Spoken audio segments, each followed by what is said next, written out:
Урматтуу мусулман бир тууганым, бул дүйнөдө канча малы мүлкүң болбосун, канчалаган сарайларың, үйлөрүң болбосун, бунун бардыгы ижарага алынган бир нерсеге окшойт. Бул дүйнөдөгү сенин мүлкүң, байлыгың убактылуу бирөөдөн ижарага алган буюм сыяктуу. Канчалык ойлобогон бул үй меники, бул мансап меники, бул байлык меники дебегин, бир күн тапшырарың бар, калат.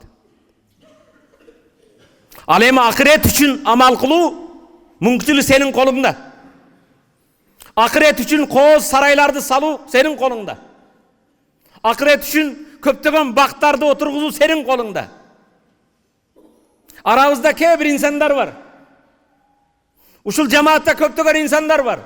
Анын бул дүйнөдө мансабы да жок, байлыгы да жок, бийлиги да жок. Бирок акырет үчүн опол тоодой соопторду жыйнап койгон. Ал адамдарга акыретте сарайлар салынып жатат.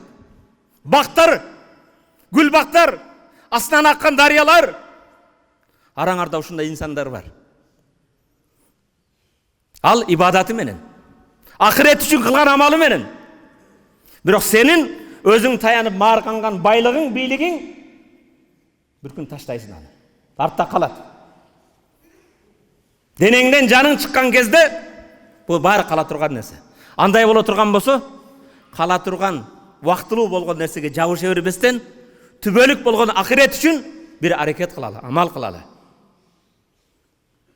Aqulu qawli hadha wa astaghfirullah li wa lakum. Бул сөзүмдү айтып, жаратканга жалбарып, өзүмдүн күнөөмө, жамааттын кемчилигине истигфар айтып тооба кылып дуа кылам. Амин.